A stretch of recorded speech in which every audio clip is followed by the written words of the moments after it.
In the gloomy main hall, the prison warden was looking through the case files, while sizing up the prisoner standing below the steps. He said in a flat tone, "So you were a scholar after all. I don't care what your status was in the past. Once you're here, you only have one identity, a criminal. And you're the kind of death row prisoner who will serve hard labor for life. I'm Yan Luoang, and I have the honor to be the prison warden here. I represent the imperial court and High-S Majesty. In front of me and all the guards, you must obey absolutely, and not utter a single word of complaint. Otherwise, I will punish you severely without mercy." "Yes, the criminal understands." Luo Wenjia dejectedly lowered his head. After going through so many hardships, he gradually came to understand the truth that when under someone else's roof, you have to bow your head. "And it seems you're also a reasonable person." The prison warden nodded with satisfaction and said in a flat tone, "In that case, do you have any offerings for me?" Luo Wenjia shook his head with a bitter smile and said, "The criminal has been exiled for thousands of miles. Even if I had some money left, it would have already been confiscated by the guards along the way. How could I have anything to offer to you, sir?" "It doesn't matter." The prison warden nodded understandingly. "You can write a letter and I will ask someone to deliver it to your family. If they want you to live a bit better here, they surely won't be stingy with worldly possessions." Luo Wenjia gloomily lowered his head and said, "The criminal's biological father died long ago, and my mother passed away not long ago. I have no relatives left." A hint of disappointment flashed across the prison warden's face, but he still asked patiently, "Think again. See if there are any relatives or friends willing to help you." Luo Wenjia woodenly shook his head and said, "No." Hearing this, the prison warden's face darkened. "I'm kind enough to remind you that there are mainly two kinds of jobs for hard labor here. One is to do odd jobs like cooking, making fires, keeping accounts, and washing clothes. The other is to do the hard labor of going down the mine shafts to mine. I see that you're a scholar and intended to give you an easy job of keeping accounts, but don't be ungrateful." Luo Wenjia said indifferently, "The criminal truly has nothing to offer to you, sir. I hope you can understand. Since that's the case, send him to the mine." The prison warden finally lost his patience. At dusk, Luo Wenjia was taken to the mine. The jailer escorting him shouted, and a burly man with a scarred head came out of the work shed, bowing and scraping. The jailer pointed at Luo Wenjia and said, "Scarhead, here's a new one. He's in your hands now." Although Scarhead was also a prisoner, he was much stronger and better dressed than the others. He nodded with a fawning smile and said repeatedly, "Don't worry, officer. I will surely teach him to be obedient." The jailer unlocked Luo Wenjia's shackles and shouted, "From now on, I'll be your foreman. You should obey him in everything." After saying that, he left the two of them behind and walked away with his head held high, while Scarhead was still greeting him. Luo Wenjia looked around at the surroundings. On the barren hillside, there were a dozen or so work sheds of different sizes scattered around. The work sheds had rammed walls and bamboo and wood roofs, and they were very simple and crude. There didn't seem to be any special restraints around the mine. However, when he saw that for hundreds of miles around was a desolate Gobi Desert with no one in sight, he felt relieved. Leaving here would undoubtedly be suicidal. "What crime did you commit?" Scar had looked at Luo Wenjia and asked with great interest. Luo Wenjia hesitated for a moment.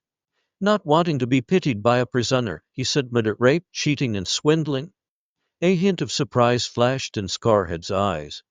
"I didn't expect that you, a bastard, look so gentle, but the crimes you committed are quite serious. But I will warn you first. No matter how powerful you were outside, you have to be obedient here. Do you understand the rules?" "What rules?" Luo Wenjia asked blankly. "You'll find out soon." Scarhead gave a sinister smile. "Follow me in first." Luo Wenjia followed Scarhead into the work shed. Inside the work shed, there were dozens of beds, making it very crowded. By this time, the prisoners who had gone down the mine shafts had already come back from work, and the work shed was noisy and chaotic. When they saw Scarhead bringing Luo Wenjia in, they gathered around, looking at Luo Wenjia maliciously, with excitement in their eyes like cats playing with mice.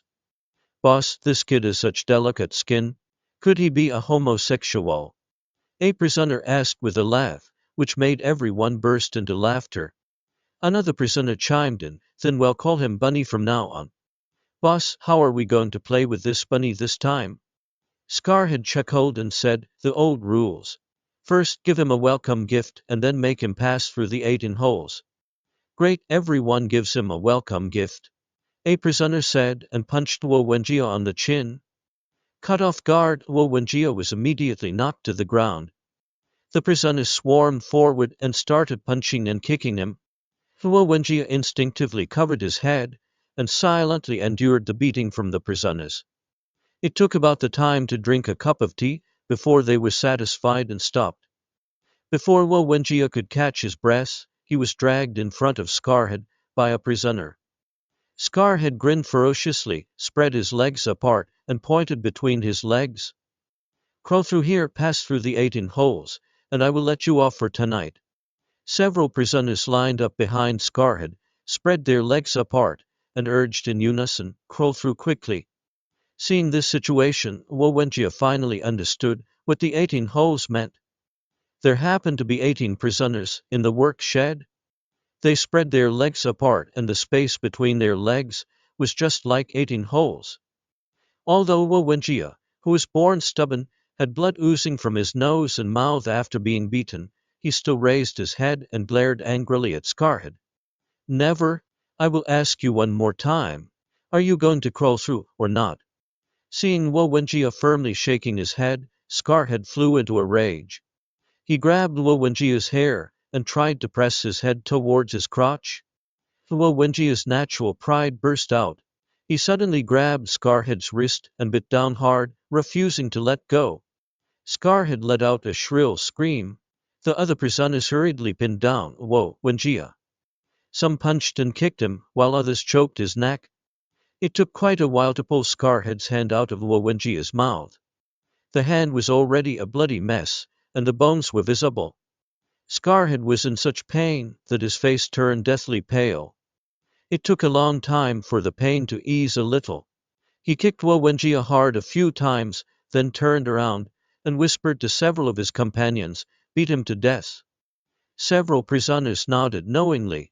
One of them took out a fist-sized round stone from a hidden place, wrapped it tightly with a tattered shirt, and held it in his hand as he walked towards Luo Wenjia step by step. Seeing the expression on the other's face, Luo Wenjia immediately realized his situation. He opened his mouth to shout help. However, just as he managed to let out half a shout, someone covered his mouth and nose, and he couldn't make a sound anymore. The other prisoners pinned down his hands and feet tightly, making it impossible for him to struggle. He could only watch helplessly as the prisoner raised the round stone wrapped in the shirt and hit him hard on the chest. Once, twice, 3 times. Luo Wenjia felt as if his internal organs were being shattered. His nose and mouth were filled with a salty and fishy liquid. He gave up struggling in despair and glared angrily at this dark and lawless world of demons and ghosts. Enough. Just as Luo Wenjia's consciousness was gradually fading, a lazy shout of stop suddenly came from the innermost bunk in the work shed. A hunched figure slowly sat up. Scarhead quickly went over to help the man up. Master Young, are you feeling better today? Much better. With Scarhead's support, the man slowly got down from the bunk and slowly walked up to Luo Wenjia. He bent down to look at him for a moment and nodded slightly. So it's you. I didn't expect that we'd meet again here. The somewhat familiar voice made the nearly unconscious Luo Wenjia force his eyes open with difficulty. He immediately recognized the thin and weathered old man in front of him. It was a mysterious figure who had been wounded and left Luo family manor half a year ago. He was a master of the martial arts world who was resourceful, highly skilled in martial arts, and called himself Master Yin. Luo Wenjia was so excited that he just wanted to get up and greet him, but he felt dizzy and immediately blacked out. When Luo Wenjia woke up again, he found himself lying on the bunk.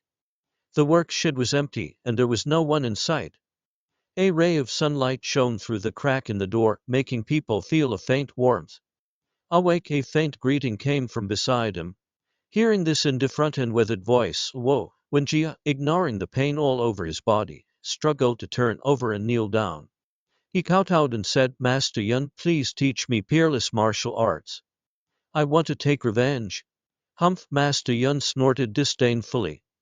You saved my life once before, and now I've saved yours. We don't owe each other anything.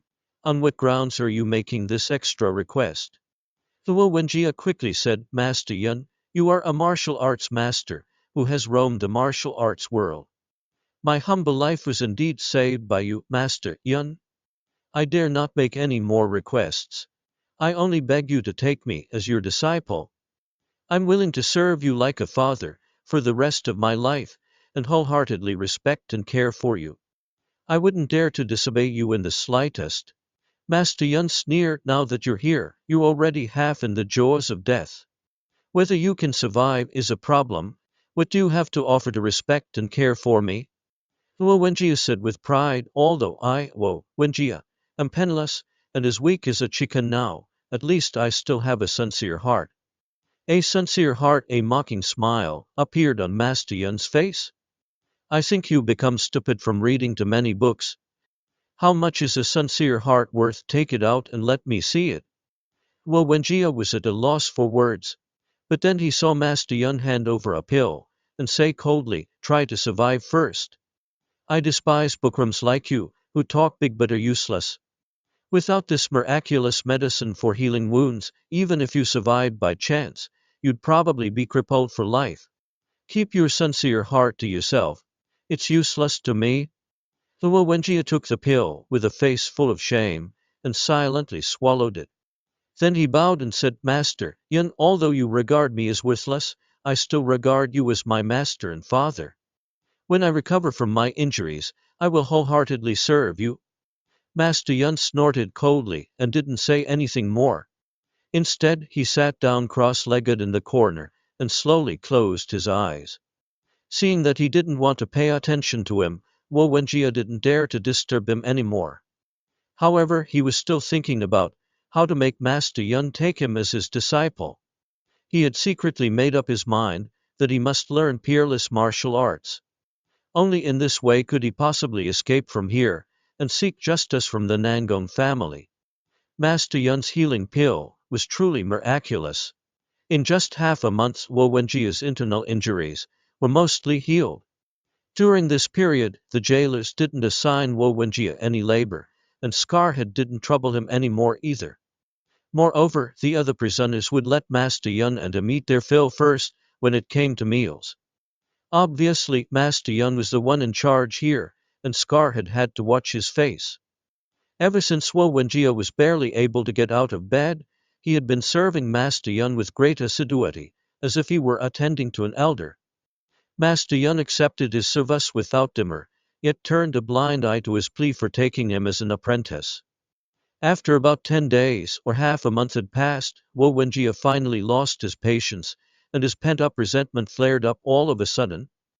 I guess I might have come to the wrong person, he sneered. You're locked up in prison yourself, and can hardly safeguard your own well-being. How could you possibly teach me, even if you imparted all your skills to me? Since you're still trapped here, how could I possibly manage to break free? Even if I learned your rather mediocre skills, it would just mean that I could throw my weight around in front of Scarface, and remain a prison guard for the rest of my life. Such skills are hardly worth learning at all. Master Yun finally opened his eyes, and asked in a nonchalant manner, I can tell that you sound quite energetic. Has your injury healed? Luo Wenjia gave a sarcastic smile and replied, thanks to your pills, Master Yun. At least I didn't end up with any disabilities. Since that's the case, from this moment on, we owe each other nothing. Master Yun closed his eyes once again. You should head to the mine tomorrow. I can't look after you for the rest of your life. Luo Wenjia clasped his hands and made a respectful bow, saying, thank you for taking care of me, Master Yun. I will surely repay you doubly in the days to come. What a boastful claim! Although Master Yun had his eyes shut, a trace of derision still showed on his face. Now that you're here, do you think you still have much of a future left? The first time he went down the mine along with the other convict laborers, Luo Wenjia finally grasped the meaning of the phrase, earning a living in the mortal world, while doing the work fit for the underworld. The pitch-black mine shaft was narrow, damp, and seemingly bottomless. Under the dim light of 2 or 3 windproof lamps, the convict laborers stooped over like dogs, and filed into the low mine tunnel one after another. They burrowed into the belly of the mountain dozens of feet deep, dug up the soil and ore from within, and then dragged them out of the mine shaft bit by bit in baskets on their backs. At the entrance of the tunnel, there were guards responsible for keeping records. Each convict laborer had a set amount of mining work that had to be completed. Failure to meet the quota meant no food. It was only then that Luo Wenjia realized that the food that was so hard to swallow every day had to be eaten with sweat and even at the cost of lives. No wonder several frail convict laborers had vanished without a trace. Presumably, they had been completely worn out by the heavy labor and hunger. Deep inside the mine shaft, it was pitch dark, and the air was terribly murky. It made one feel suffocated within a short while. There were several such mine shafts. Scarface was the foreman of this particular one, and was in charge of assigning workers. The first time Luo Wenjia picked up the shovel, he was noticeably slower than the others. Scarface raised his whip at Luo Wenjia, but instead of lashing him, the whip landed on another convict laborer. Scarface hadn't yet figured out the relationship between Luo Wenjia and Master Yun, so he didn't dare to beat or scold Luo Wenjia at will, and had to make an example of someone else to intimidate him. After an indeterminate period of time, the sound of the gong signaling mealtime rang out from outside the mine tunnel. The convict laborers dropped their tools one after another and clambered out of the mine shaft.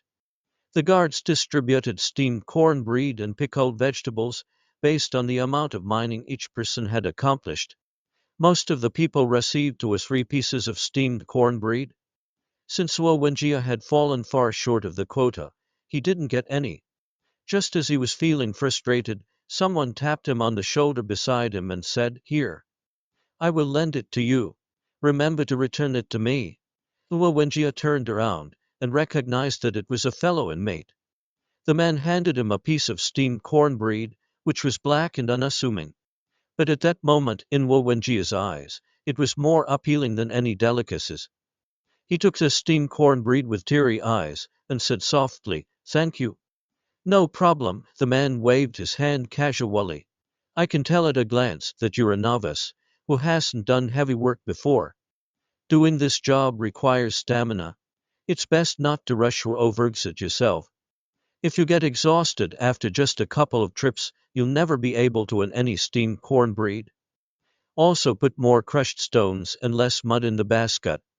It'll make it lighter." Luo Wenjia nodded gratefully. He remembered that this man had beaten him before. However, at this moment Luo Wenjia realized that he also had a kind-hearted side. Silently chewing on the cold and hard steamed cornbread, Luo Wenjia looked around. He saw that people were sitting on the ground in small groups, enjoying the rare moment of leisure, while cracking coarse jokes. There were simple smiles on their faces, just like ordinary people. Luo Wenjia gradually came to realize that they weren't all born criminals. They all had a kind side too. Back to work. With the shout of the guards, everyone filed back into the mine shaft again. Following the method taught by that man, Luo Wenjia finally managed to earn his first piece of steamed cornbread at dusk. Before he knew it, a month had passed. Luo Wenjia gradually adapted to the arduous labor. Although he still often didn't have enough to eat, compared to when he first started, he could at least manage to support himself to some extent. All the convict laborers had to earn their steamed cornbread through labor, except for Master Yun. He just lay in the shed all day to recover from his injuries, yet he ate better than anyone else. After a month, his injuries seemed to have improved considerably. Occasionally, he could be seen strolling around outside the shed and soaking up the sun. The prison guard's attitude towards him was rather peculiar. They neither interfered with his actions nor paid any attention to him. It was as if he didn't exist in their eyes at all. Luo Wenjia had given up all hope of becoming his apprentice. He simply focused on observing the surrounding environment, thinking about ways to escape. The mine tunnel often collapses, burying the laboring prisoners underground.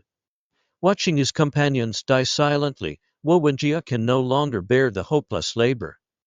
During a break in the work, he took advantage of the guards' negligence and escaped from the mining area, running towards a vast desert, regardless of his life. Although he knows that the chance of success is extremely slim, he would rather die of thirst or hunger in the desert than be worked to death like an ox or a horse. At dusk the next day, the exhausted Luo Wenjia was caught up by the hunting dogs. The guards dragged him behind their horses and took him back, then locked him in a solitary cell. The cell stands on the hillside. Through the window as big as a bowl, one can see the shed at the foot of the mountain and even hear the sound of the gong for the convict laborers' mealtime. In this situation, Luo Wenjia's heart unexpectedly calms down. When his eyes adapt to the darkness, he is startled by the situation in the cell. There are countless distorted skeletons in the cell. Even in the dim light they are still dazzlingly white. He immediately understands that this is a death cell for escaped prisoners. Once locked in here, there is nothing one can do but wait for death. For 3 consecutive days, no one pays attention to Luo Wenjia's calls, and no one brings him water or food. Under the double torture of hunger and thirst, his consciousness gradually becomes blurred, with only despair and unwillingness left in his heart. Until late at night on the third day, a slight sound of footsteps comes from outside the cell door. A thin figure quietly opens the door and comes in. He comes to Luo Wenjia's side, gently lifts his head, and puts the water bottle in his hand to Luo Wenjia's lips. Luo Wenjia sees clearly what the person looks like. Although he still has an indifferent expression and cold eyes, at this moment, in Luo Wenjia's eyes, he is more affectionate than anyone else. He can't help but let out a hoarse sob. After the man feeds Luo Wenjia the water, he leaves the water bottle and a few pieces of steamed cornbread and turns to leave. Luo Wenjia struggles to turn over and kneel down, crying out, "Master." The man sighs, "It's not that I don't want to teach you martial arts. It's just that you don't have the physique for martial arts practice at all, and you've missed the enlightenment stage of martial arts learning during your growth period. Even if you practice hard now, your martial arts skills will never be up to par. Out of gratitude for your past kindness, I will save you one last time. You'll have to endure being wronged here for a few days. I will try to persuade the prison warden to forgive you this time." Luo Wenjia is not at all surprised by the old man's promise. Instead, he feels inexplicable despair. Looking into the void, he is dazed for a long while. Then he suddenly looks up to the sky and bursts into tears. "If I can't practice martial arts to take revenge, even if I survive, I will just be a walking corpse. In that case, it would be better to get a leer." After saying that, he lowers his head and slams it hard against the stone wall. Unfortunately, he is so weak that he only scratches his scalp. He pays no attention to the blood flowing down his cheek and slams his head against the wall again, cursing himself as he does so. "Luo Wenjia, you're such a useless man, you can't even find the strength to die. What's the point of you living in this world?" The old man doesn't stop him until he slumps to the ground. Then the old man says, "You don't even understand the true power of a person. What qualifications do you have to be my disciple? Think about the real power of your enemies. Without understanding this, how can you even talk about taking revenge?" The old man turns around and walks away as he said, "I will come back in a couple of days. If you can figure this out, maybe there's still hope for you." On the third night, the old man comes to the death cell again. Luo Wenjia wishes to say, before he asks, "Master Yun, I've figured it out. The reason why the Nangong family can do whatever they want in Yanzhou is because of their power and wealth. With these 2 things, they can curry favor with the officials, hire killers, and they don't even need to show up themselves to put a nobody like me to death." "Where does their power come from?" Master Yun asks. "The Nangong family has been entrenched in Yanzhou for 100 years. Their ancestors accumulated a huge fortune, and their power has become even more massive now. Half of the industries in Yanzhou City are related to them, Luo Wenjia said. Nowadays, even the local officials have to show them due respect. Master Yun shakes his head slightly. You only know the surface, but not the root cause. There's no fortune or power that comes out of thin air in this world. They rise and fall like the tides, just like the movement of the stars, and the change of the four seasons. The changes in the world are determined by nature, while the gathering and dispersing of power are determined by people. Don't be so narrow-minded, and only see the Nangong family in front of you. Think about the changes of dynasties, and the rise and fall of kingdoms, over thousands of years. What dominates these changes? Luo Wenji's eyes light up. Its people. It's a few influential figures, who cleverly take advantage of various situations, and create one astonishing miracle after another. Whether it's the first emperor of Qin, Emperor Wu of Han, or Emperor Taizong of Tang and Emperor Tzu of Song, it's all the same. Among them, who won the world because of their superior martial arts skills? Master Yun asks again. None of them. Luo Wenji immediately shook his head. I assume you've read the classics of history and scripture thoroughly, Master Yun asked casually. I wonder what inspiration you've drawn from the great achievements of our predecessors. Luo Wenji's heart skipped a beat. Suddenly, he remembered the sentence he had read in the secret canon of Qianmen. He couldn't help nodding and said, human beings have neither the sharp claws and fangs of tigers and wolves, nor the strength of lions and elephants. However, they can capture wolves and bind tigers, tame lions and hunt elephants. There's no other reason but wisdom. That's right, people become powerful because of wisdom, not because of family background or martial arts skills. Master Yun finally smiled and nodded approvingly. Since you can understand this point, it seems that you haven't been completely ruined by books. If you can understand the real function of wisdom, I might consider taking you as my disciple. I will come back in 3 days. I hope you won't let me down. After saying that, Master Yun put down the water bottle and the steamed cornbread in his hand, locked the cell door as usual, and left gracefully. Luo Wenjia sat down cross-legged and fell into deep thought again. It was pitch dark in the death cell, but Luo Wenjia felt that his heart had never been so clear. During these 3 days, except for eating and sleeping, he had been constantly thinking about the questions raised by Master Yun. When Master Yun came again, he had already sorted things out in his mind. The function of wisdom is to assess the situation and find the optimal solution to problems. Luo Wenjia talked eloquently while meeting Master Yun's gaze. Compared with jackals, wolves and fierce beasts, human beings have a natural disadvantage in physical strength. Even the stupidest hunter wouldn't be so foolish as to expect to overcome this inborn disadvantage and fight fierce beasts head-on by practicing martial arts hard.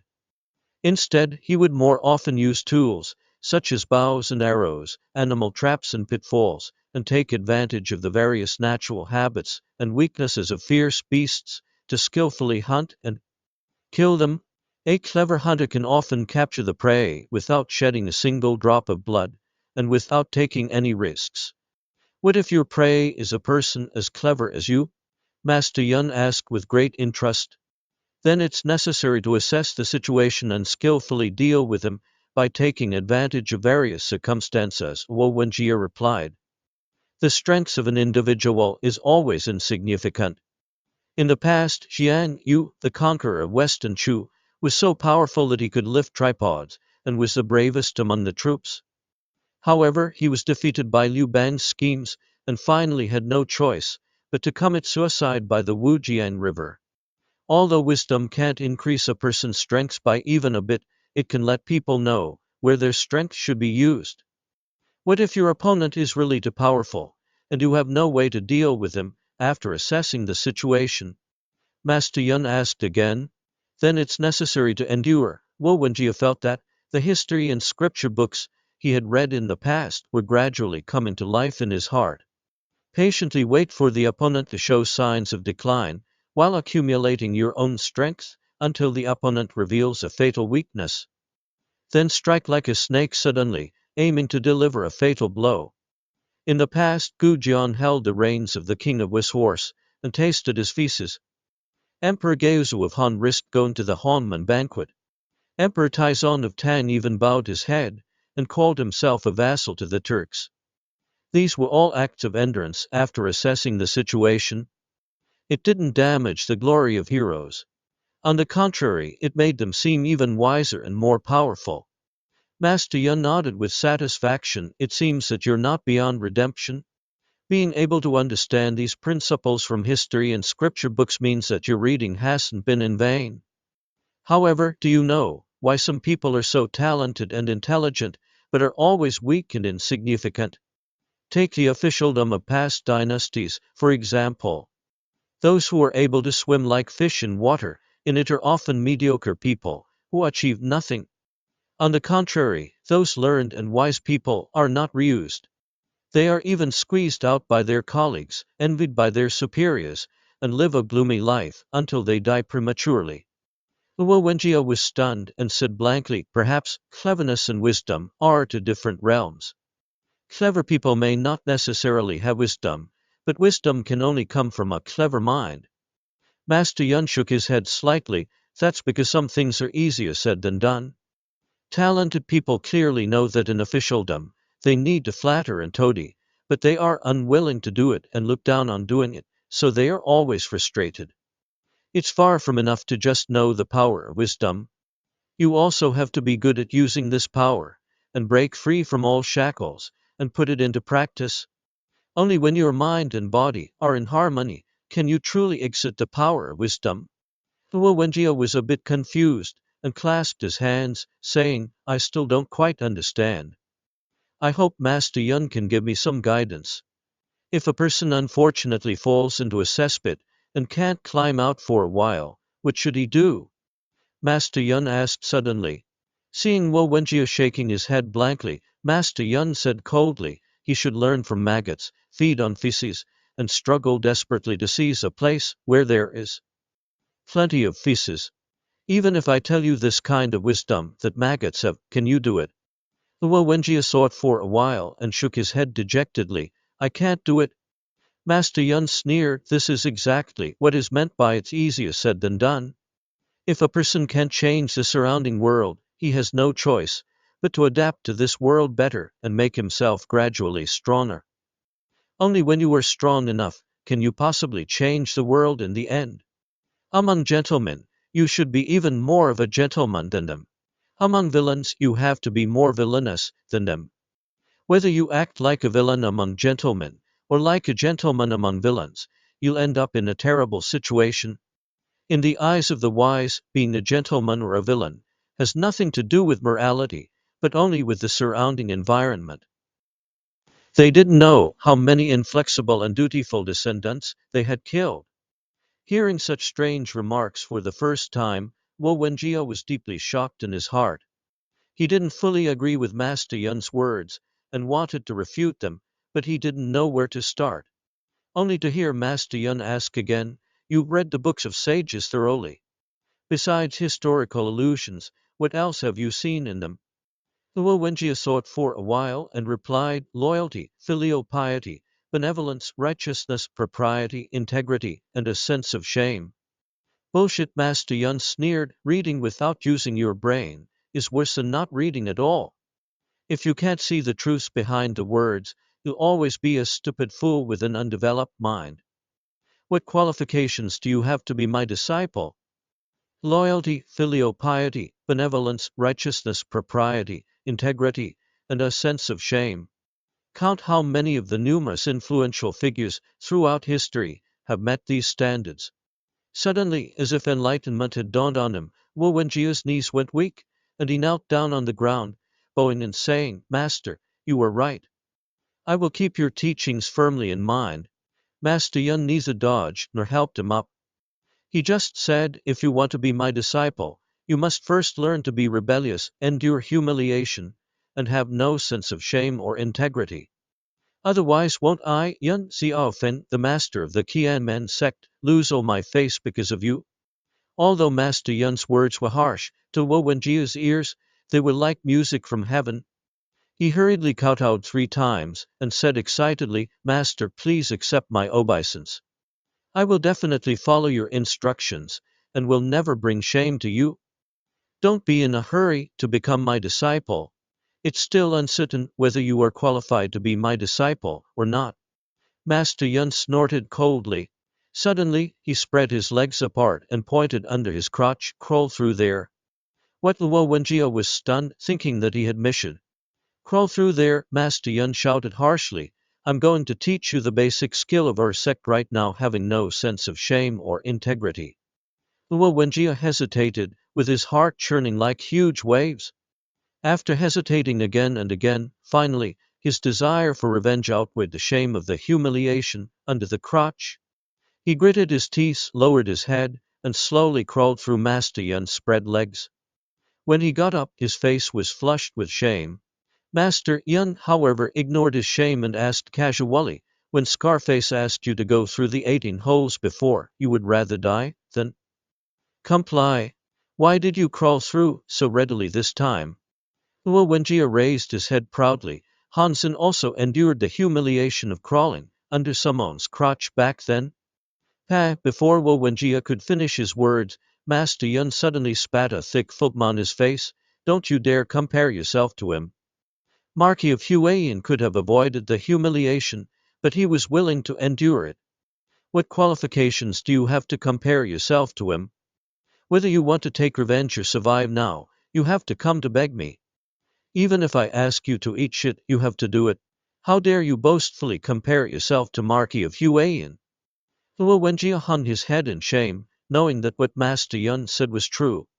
Back then, Hansen could have drawn his sword and killed the rascal who blocked his way and provoked him, but he was willing to lower his head and endure the humiliation, which showed his magnanimity and endurance. For himself, whether he wanted to survive or take revenge, Master Yun was his last hope. As long as he still wanted to keep his life to take revenge, there was no possibility for him to resist any insult from the other side. Thinking of this, he couldn't help clasping his hands and bowing. "Thank you for your lesson, Master. I know I'm wrong." Master Yun's expression softened a little, and he nodded. Marquis of Huayan didn't regard the humiliation of crawling under someone's crotch as humiliation. That's the great realm of having no sense of shame or integrity. If you can't reach this realm, your wisdom and strategies will be nothing but empty talk on paper. That's all for today. First, you should figure out what exactly is recorded in the historical records left by the ancients. I will come back in 3 days to see if you really understand the profound meaning in them. 3 days later, when Master Yun came to the cell again, Luo Wenjia immediately knelt down on the ground. Master Yun spread his legs wide in a domineering manner. Without waiting for Master Yun's indication, Luo Wenjia lowered his head and crawled through his crotch. After he stood up again, Master Yun asked casually, "I've insulted you like this? Do you have any resentment in your heart? Don't dare." Luo Wenjia bowed and said, "Master, you are doing this to help me get rid of my sense of shame. Only by enduring what others can't endure, and doing what others can't do, can one bring one's wisdom to the extreme. What do you see in the historical records and classics now? Intrigues, schemes, rebellions, atrocities, and having no sense of shame or integrity." "You are good." Master Yun nodded with satisfaction, sat down cross-legged on the ground, and said, "Since you have the intention to me as your master, you should know something about our sect. Do you know the origin and foundation of our sect?" Luo Wenjia shook his head and said, "Last time I heard Master call himself the master of the Qianmen sect. Is our sect called Qianmen?" "Correct, but do you know the meaning of the word Qian?" "Qian means to deceive. Southerners also call swindlers Lao Qian. I wonder if my understanding is correct. Deception through tricks and fraud is the lowest level of Qianmen.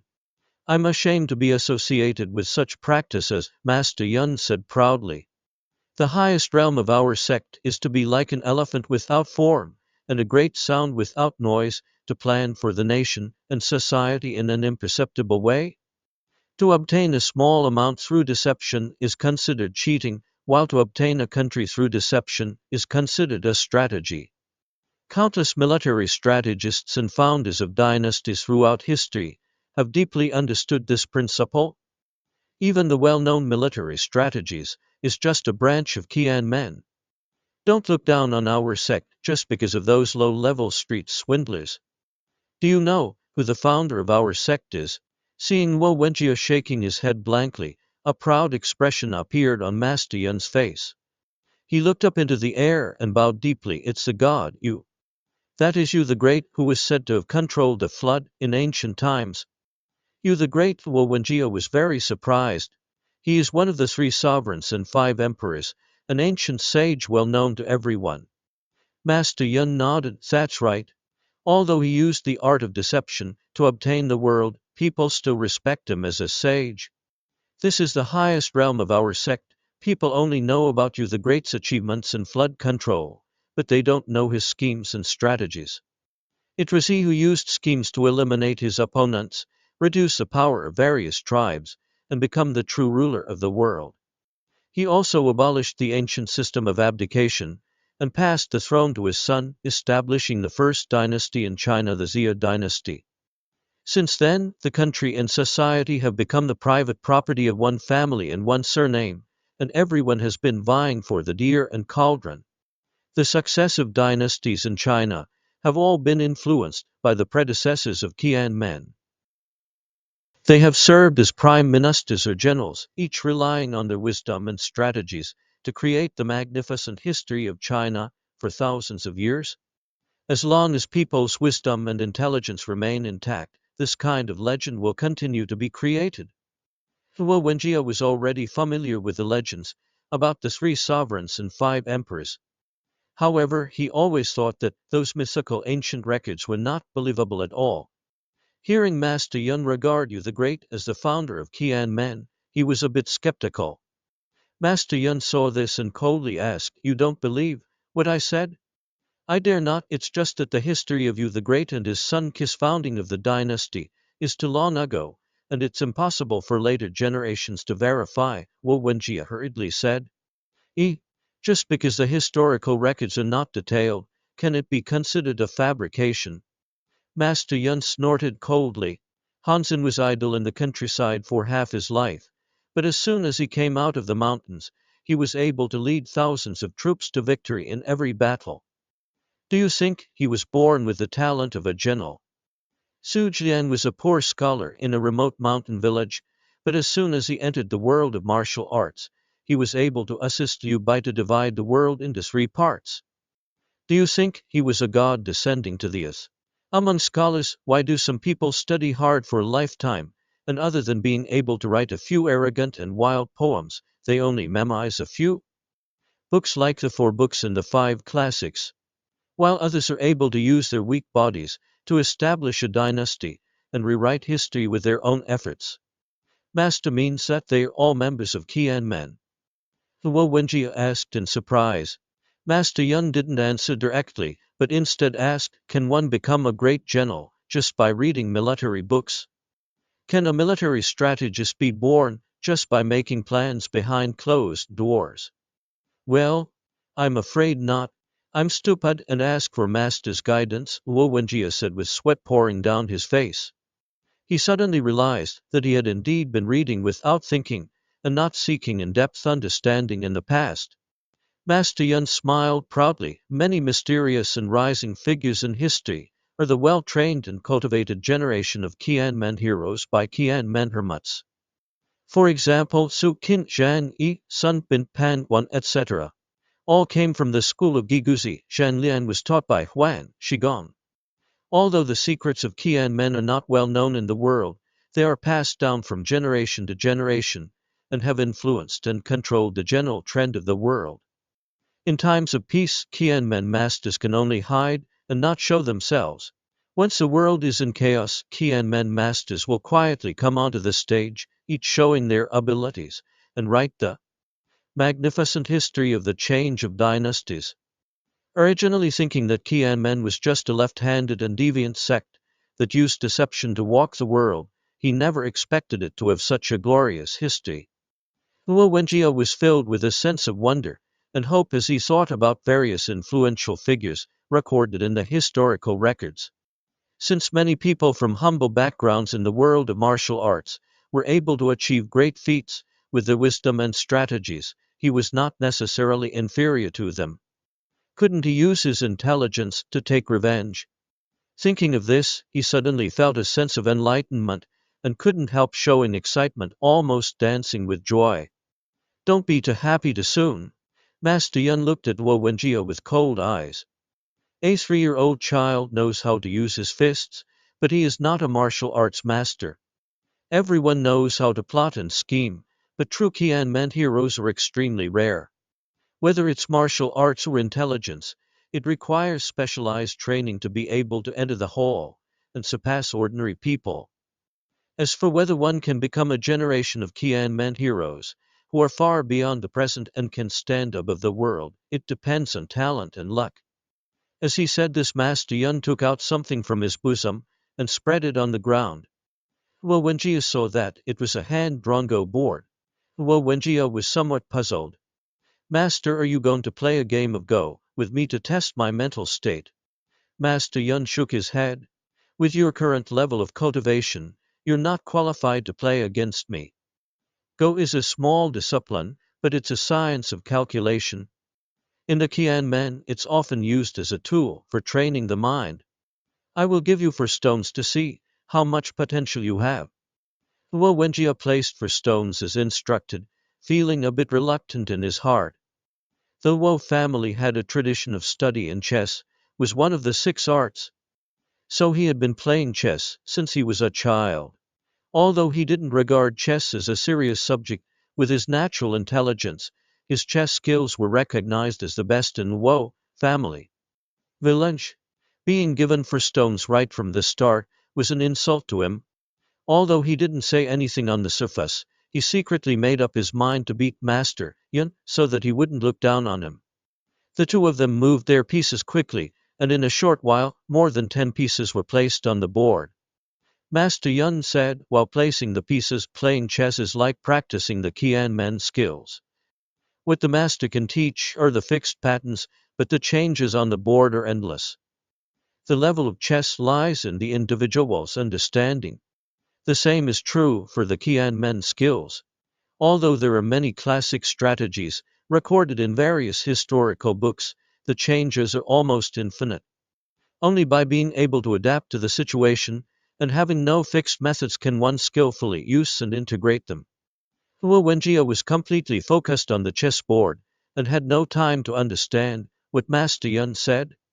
As the game entered the middle stage, Luo Wenjia became more and more shocked. The advantage of the 4 stones was gradually lost, while the opponent's chess position showed no sign of weakness and quietly took the lead. In less than the time it took to eat a meal, Luo Wenjia had no choice but to resign. Just as he was about to review the game, to calculate the gains and losses, Master Yun had already torn the chessboard to pieces.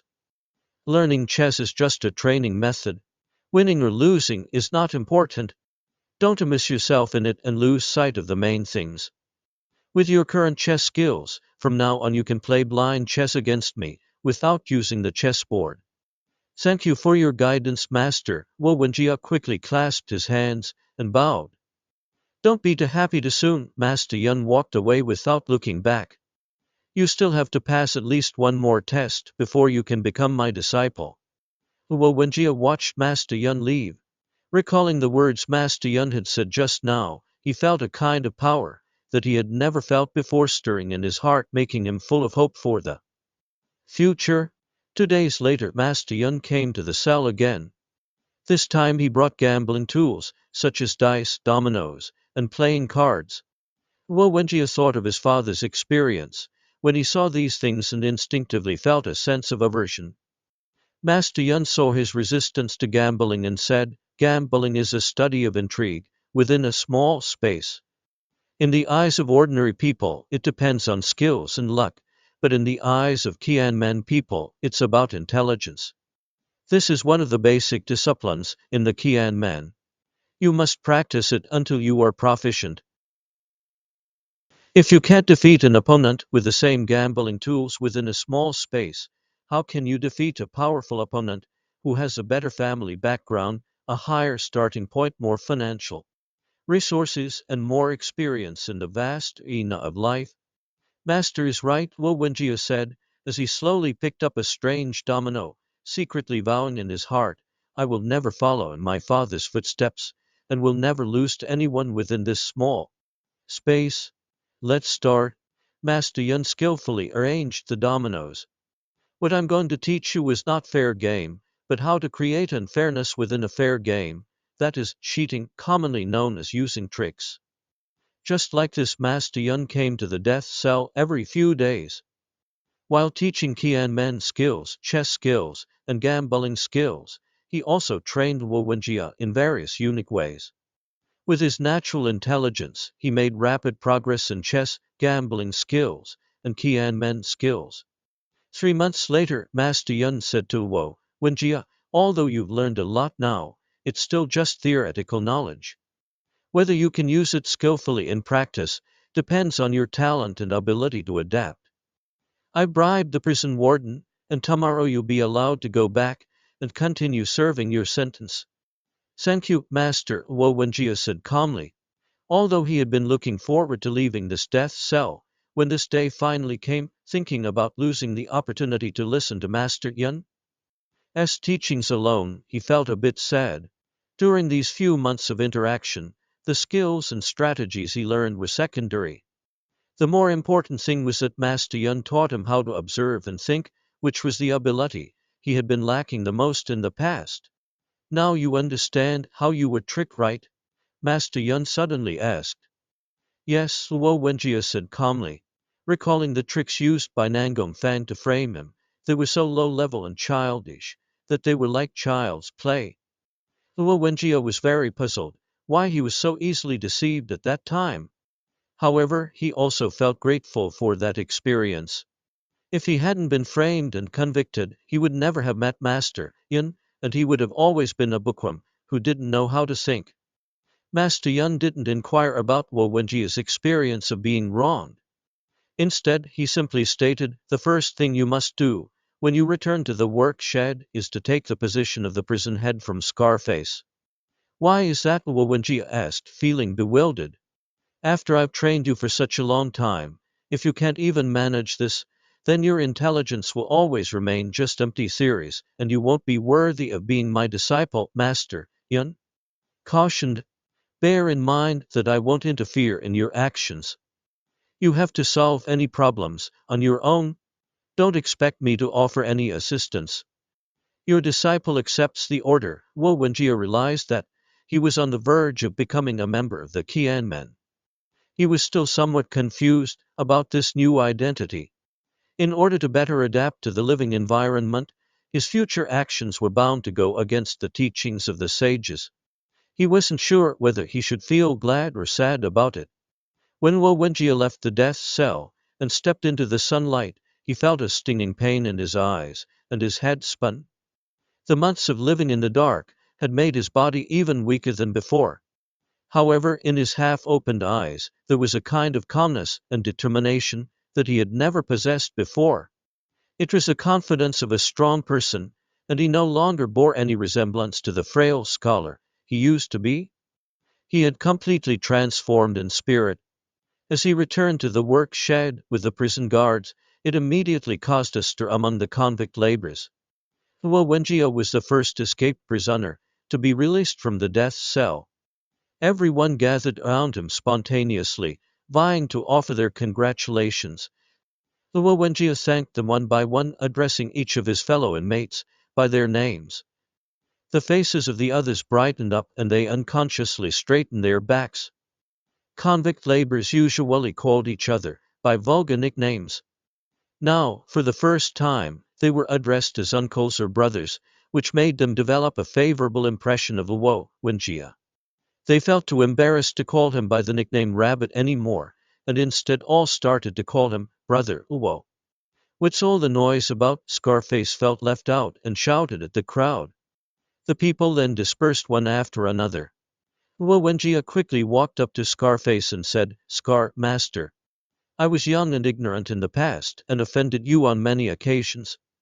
This time I was so audacious as to attempt to escape from prison, which has implicated you. I truly deserve to die. I hope you, Scar Master, can forgive my mistakes and be magnanimous. I didn't expect that you become smarter after being in the death cell. Scarface was rather flattered to be addressed as Master for the first time. As long as you don't cause any more trouble, I won't make things difficult for you. Thinking that Luo Wenjia had been released from the death cell, Scarface guessed that he must have a backer behind him, so he didn't dare to offend him easily. When the gong for mealtime rang, the convict laborers rushed to the door, received the steamed cornbread from the guards, and then each took out one piece of steamed cornbread and presented it to Scarface. Luo Wenji also offered his own. Scarface quickly waved his hand and said, "You need to take good care of your body. Let's put this offering aside for now, and talk about it later." "Thank you, Scar Master," Luo Wenjia said as he turned around and went back to the group of convict laborers. He gave the steamed cornbread he had saved to a new convict laborer, whose cornbread had been taken away. The convict laborer looked up at Luo Wenjia in a daze. Luo Wenjia smiled sincerely and said softly, "Don't be polite. All men in the world are brothers." The convict laborer's eyes turned red, and he lowered his head, took the steamed cornbread, and quickly ate it up. During the mealtime, Luo Wenjia chatted and laughed with the convict laborers, sharing some interesting anecdotes from unofficial history. Gradually, the convict laborers gathered around him, listening intently and with great interest. From then on, listening to stories told by Scholar Luo became a rare pleasure for the convict laborers. Just after being released from the death cell, Luo Wenjia was extremely weak. He almost fell several times while working in the mine shaft. At this moment, someone beside him said quietly, "Brother Luo, let's work together. You take care of loading and I will handle carrying. Well, split the steamed cornbread, we unequally." Luo Wenjia recognized that this person was the fellow inmate who had lent him the steamed cornbread last time. He nodded gratefully and said, "Thank you, Brother Wang. I'm really getting a good deal." "Don't say such things between brothers." The man grabbed Luo Wenjia's carrying basket and whispered, "Tell me more stories about the heroes of Liangshan when we get back. I love listening to them." "Sure," Luo Wenjia promptly agreed. Loading was much easier than carrying, and with their cooperation, the work efficiency improved significantly. Thanks to their efficient cooperation, Luo Wenjia and his companion named Wang Shai received 8 pieces of steamed cornbread. Holding the steamed cornbread, Luo Wenjia said to him in a low voice, "Brother Wang, I have a small request. I wonder if you'd be willing to agree?" Wang Shai quickly replied, "Brother Luo, don't be polite. Just tell me what it is." Luo Wenjia said earnestly in a low voice, "I'd like to follow the example of the heroes of Liangshan and become sworn brothers with you. I wonder if you'd allow me this honor." Wang Shai was overjoyed and said, "As long as Brother Wu doesn't look down on me as an illiterate and rough fellow, I'd be more than happy." As he was about to kneel down to swear brotherhood, Luo Wenjia stopped him and said, "Let's keep this between us brothers. Let's skip the formalities for now to avoid arousing suspicion among others." Wang Shai nodded in understanding. The two of them quietly determined their ages, with Wang Shai being 7 or 8 years older than Luo Wenjia. Luo Wenjia then quietly called him Big Brother, which made Wang Shai overjoyed, and a sense of responsibility to protect and take care of his brother well up in his heart. "Big Brother, I have another request," Luo Wenjia said. "Brother, just speak up. Don't be so polite," Wang Shai replied quickly. "For these 8 steamed cornbreads, I want to share some with the old, weak, sick, and young among our fellow inmates," Luo Wenjia said in a low voice. "I have a small appetite, so 2 pieces are enough for me. Big Brother has a big appetite, so you can take 4 pieces. The remaining 2 pieces can be given to our starving companions. What do you think?" "How can that be okay?" Wang Shai said quickly. "Brother, you've just come out of the death cell and need to take good care of your body. It's okay for me to eat 2 less pieces, but you must have all your share." The two of them pushed and declined for a while. Finally, each took 3 pieces, and the remaining 2 pieces were given to several starving companions. When several old, weak, sick, and young convict laborers received the steamed corn bread from Luo Wenjia, they were so moved that tears streamed down their faces. Luo Wenjia said in a low voice, "All men within the Forces are brothers. From now on, as long as there's a mouthful of food for me, there'll be half a meal for you." The several convict laborers nodded repeatedly, and if it weren't for the suspicious looks of Scarface and the guards, they would have liked to immediately kneel down and thank Luo Wenjia. Before going to bed at night, convict laborers usually make some vulgar and indecent jokes. However, since they listened to Luo Wenjia's stories about historical allusions and strange anecdotes, they gradually became less interested in talking about women in a monotonous way. Instead, they preferred listening to Luo Wenjia's various wonderful and exciting stories. Yesterday we talked about Lin Chong, the leopard head, who was framed by the high-ranking official Gao Qian sent to the wild boar forest. If it weren't for his sworn brother, Lu Shishan, the monk, who protected him in secret, he would have been killed by the official guards long ago. Luo Wenjia suddenly stopped speaking. The others were listening with great interest, and asked one after another, what happened next? What happened then? Luo Wenjia sighed deeply. Just think about how heroic Lin Chong was. If he didn't have a good brother, who had his back, he would have been tortured to death by the villains. We rootless common people, if we don't support each other, and treat each other as brothers, I'm afraid none of us will live for long. As he said this, he got up from his bed, and said loudly, "From now on, anyone who regards me as a brother, I will be loyal to them, and share life and death with them. Those who want to be my brothers, come over and make a pledge with me." The convict laborers fell silent for a while. Although they wanted to respond, under the intimidating power of Scarface, they didn't dare to take the lead rashly. Luo Wenjia glanced at Wang Shai beside him, and Wang Shai immediately understood. He got up and said, "I'm willing to be your brother." Then he walked up to Luo Wenjia and held his hand firmly. "I'm willing to count me in." When someone took the lead, several convict laborers, who had received Luo Wenjia's kindness, also came over and held hands with Luo Wenjia and Wang Shai. In a short time, 7 or 8 people gathered around Luo Wenjia, and they all said in unison, "From now on, we will support each other and share life and death." "Stop, do you want to rebel?" Scarface rushed over and whipped at the crowd, trying to disperse them. But the hands of the people holding together were passing on confidence and strength. They silently endured the whipping, but none of them backed down. They all glared at Scarface with anger in their eyes. Stop, with 7 or 8 companions, who were willing to share life and death, Luo Wenjia felt a strength like never before. There was a kind of dignity in his eyes that he had never had before. "We don't want to rebel. We just want to survive." The gaze of the people made Scarface a bit afraid. He had to put away his whip and sneered, "Want to survive? Okay, as long as you work hard, you can survive." Luo Wenjia ignored Scarface and turned to the people holding hands and said, "No matter what immoral things we've done in the past, and no matter how much enmity there has been between us, from now on, we are good brothers who share life and death." The people nodded vigorously, and from each other's eyes, they saw a kind of strength that they had never seen before. "Crazy, do you really think you're the heroes of Liangshan?" Scarface returned to his bed resentfully. "A bunch of scum gather together and think they've become something special. Humph, you're overestimating yourselves." This night passed in a peaceful yet uneasy way. After dawn, when the convict laborers received the steamed cornbread from the guards, Scarface put his large bowl in the center of the shed as usual, waiting for everyone's offerings. After a while, everyone had made their offerings, but it was much less than usual. "What's going on?" Scarface asked angrily. "Who hasn't made their offering yet?" In the one, Luo Wenjia stepped forward, and 7 or 8 people stood up behind him. "And me?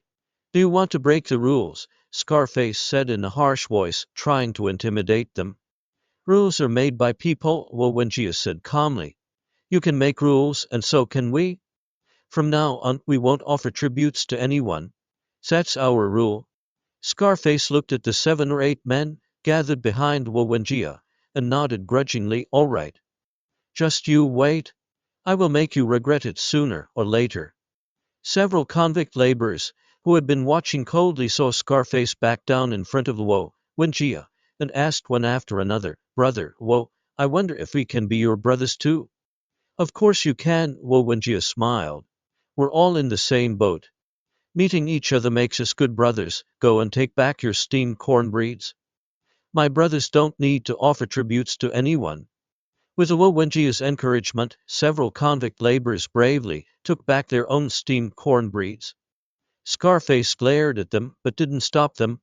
Then Luo Wenjia said loudly to everyone, "From now on our food will only be distributed to the old, weak, sick, and young who need care, and won't be given to the bastards who whip us." Everyone cheered in unison, with a look of joy that they had never had before on their faces. Scarface stared at Luo Wenjia with a gloomy look in his eyes, and silently shrank back into the corner among the cheers of the people. After this dispute over the steamed corn breeds, except for Scarface as the henchman, everyone else became Luo Wenjia's brothers. They supported each other, and were as united as real brothers, which made Scarface dare not whip them at will. For the first time in this prison cell, they regained a bit of their dignity as human beings. One morning a few days later, just after the convict laborers had finished breakfast and were about to go to work, the prison guards came to the door with chains in their hands and shouted towards the work shed, "Luo Wenjia, come out." The convict laborers showed worried looks in their eyes and gathered around Luo Wenjia. Luo Wenjia calmly shook hands with everyone to say goodbye and then walked out. The prison guards put the chains on him and dragged him away. Scarface sneered beside them, "See, that's the consequence of going against me. If he can come back alive, I'll be really lucky." "So it's you?" In the gloomy hall, the prison warden recognized Luo Wenjia at a glance. After all, scholars were quite rare. He lastly waved his hand, "Take him down, and give him 20 lashes first." Several prison guards pushed Luo Wenjia to the ground, stripped off his clothes, and whipped him hard. Luo Wenjia was in so much pain that he almost fainted, but he gritted his teeth and didn't make a sound. Yan Luoan said coldly, "I didn't expect that you, a frail scholar, would be such a troublemaker. Even when you're at death's door, you still dare to play tricks on me. Your Excellency must have heard it from Scarface, right?" Luo Wenjia knew that this was a crucial moment that would determine his fate. Although he was dizzy with pain, he didn't dare to relax his mind at all. He endured the pain and looked up. "Scarface, as the prison head of cell, see, now he wants to use Your Excellency's hand to deal with a prisoner under his charge. Does Your Excellency think he's still qualified to be a prison head?" "How dare you?" Yan Luoyan shouted harshly. "You even dare to slander your own prison head?" "Your Excellency," Luo Wenjia showed a calm smile on his dirty face. "In fact, in Your Excellency's eyes, whether it's a prisoner or a prison head, they're all like ants. The reason for setting up prison heads among the prisoners is just to use them to urge the prisoners to work in the mine. However, when a prison head not only can't help Your Excellency get more ore out of the mine, but also seriously affects the work of the convict laborers, is there still a need for him to exist?"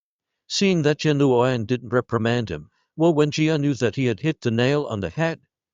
Hai's confidence grew, and he continued, "Does Your Excellency know why Scarface falsely accused me? It's because I stopped offering him food as tribute. He and his few henchmen forcibly take everyone's food, taking more than their share and not working, while the convict laborers who work don't have enough to eat. This seriously affects the labor of the convict laborers and makes it impossible for us to create more wealth for Your Excellency and the court." Yan Luoyan showed a mocking smile on his face. "As a convict laborer, you still have the court in your heart. Your servant wouldn't dare to deceive Your Excellency. In fact, your servant also has selfish motives," Luo Wenjia said quickly.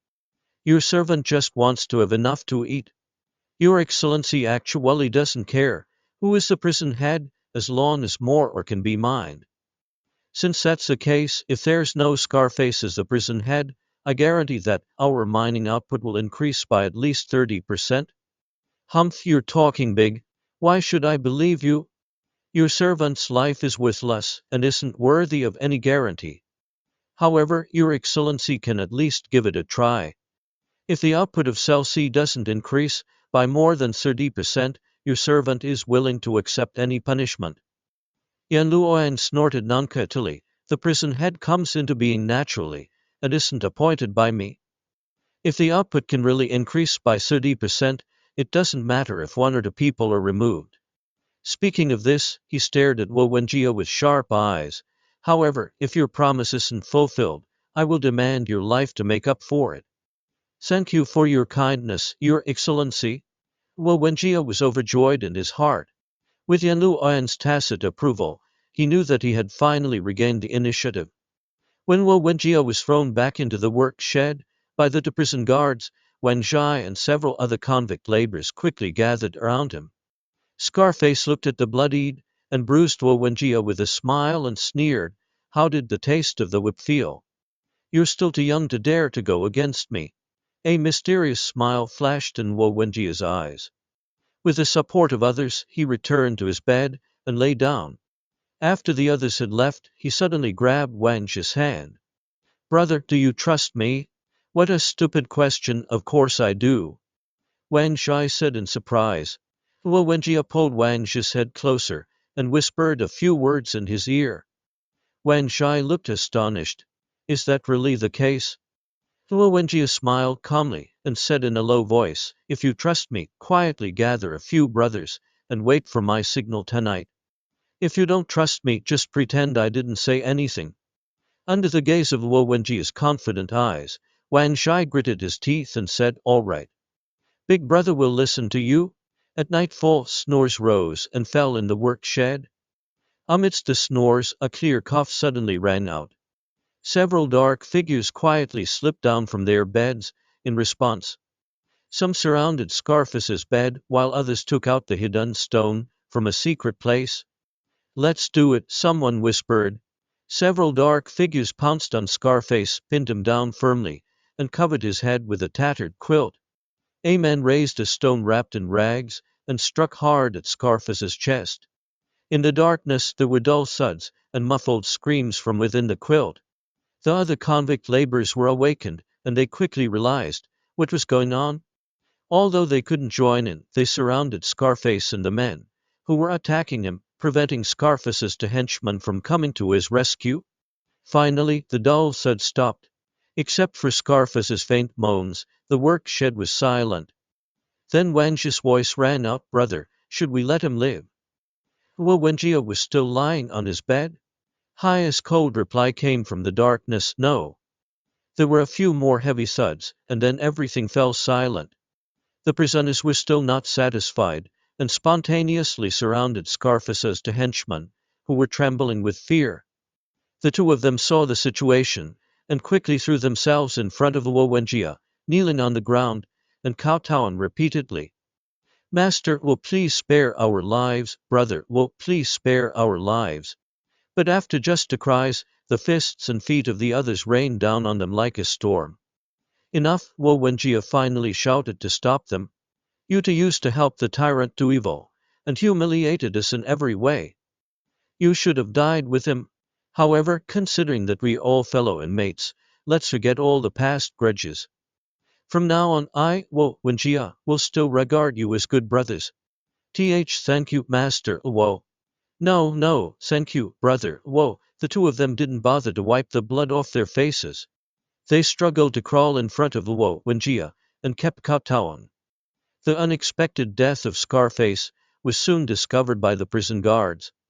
When they examined the body, they found that apart from the large bruise on his chest, there were no obvious external injuries. The prison guards were experienced in such matters and knew what had happened at a glance. However, following the prior instruction of the prison warden, they just regarded Scarface as having died of a sudden illness and dragged the body out and buried it hastily.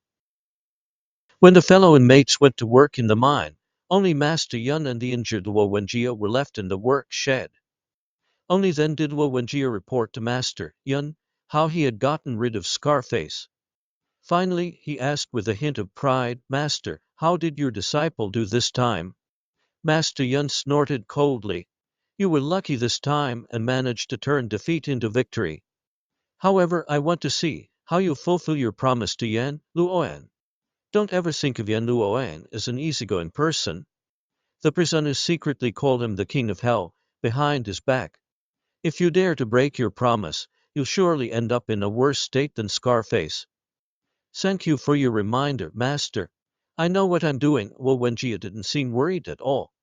With Scarface, who took more than his share and didn't work, gone, everyone could have a bit more to eat.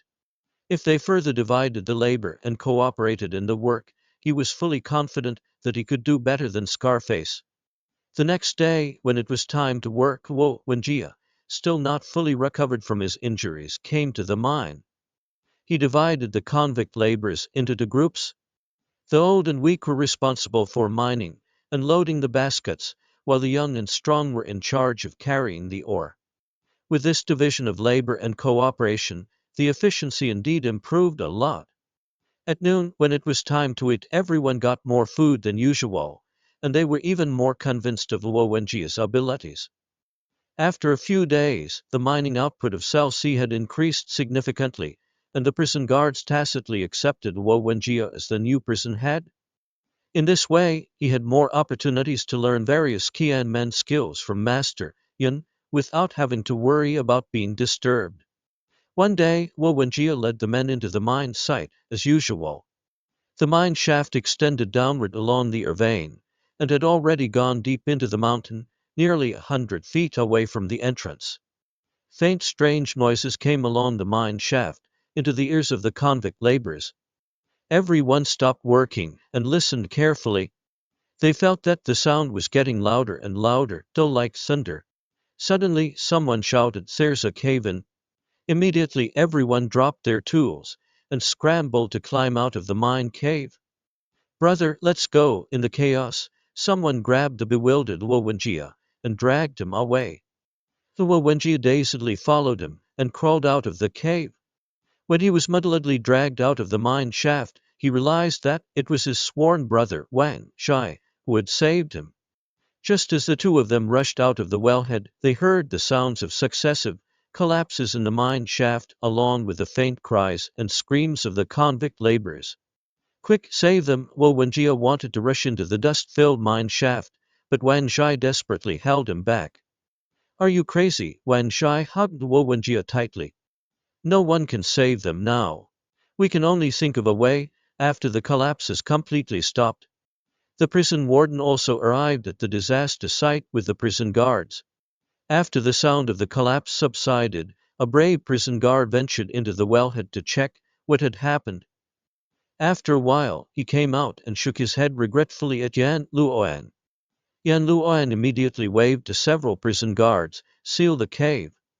Seeing the prison guards directing the convict laborers to fill the collapsed mine shaft with soil, Luo Wenjia rushed to Yan Luoan. "My brothers are still down there. Your Excellency quickly ordered to dig open the collapsed area and rescue them. Do you know better, or do I? If the collapsed area could be easily dug open, would I be willing to abandon this ore vein?"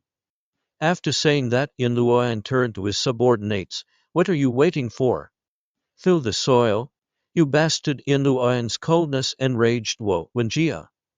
He angrily rushed at the prison warden, but was knocked down by two prison guards. He struggled to rush forward again, but was firmly held back by Wang Shi. "Brother, this kind of thing often happens in the mine. There's nothing anyone can do. But they're my brothers." Luo Wenjia glared at Wang Shi with bloodshot eyes. "Can we just watch them being buried alive?" As he said this, Luo Wenjia picked up a shovel. "Come with me to save them quickly." Only a few convict laborers had escaped from the mine shaft. After the others gradually calmed down from the shock, they also picked up tools and ran towards the mine shaft. Suddenly a man dropped from the sky and blocked their way. Before Luo Wenjia could see clearly, a heavy slap landed on his face. Luo Wenjia was stunned by the slap and covered his face with a startled cry, "Master Yan!" Master Yan stared at Luo Wenjia with hatred and hissed, "Do you want to be a hero, or a Qianmen hero?" Luo Wenjia was startled. Suddenly, he remembered Master Yan's teachings. Although there was only a one-character difference between a Qianmen hero and an ordinary hero, the ways of doing things were fundamentally different. An ordinary hero was always ready to sacrifice his own life for others, while a Qianmen hero could afford to lose anything but his own life. Just as the saying goes, I'd rather betray the world than let the world betray me. Thinking of this, he couldn't help but feel his whole body go limp. He slowly knelt down on the ground, helplessly watching the prison guards filling the mine shaft with soil. Overwhelmed by anger and anxiety, he suddenly fainted. When he slowly regained consciousness, he found that he was already lying in the work shed. It was pitch dark outside the window. It turned out that it was already late at night. There were no rising and falling snores in the familiar work shed. It was so quiet that it was a bit eerie. Looking around, apart from a few companions, the work shed was empty. He could no longer see the many familiar figures. Recalling everything that had happened that day, Luo Wenjia struggled to get off the bed. He then found that even Mastian's bed was empty.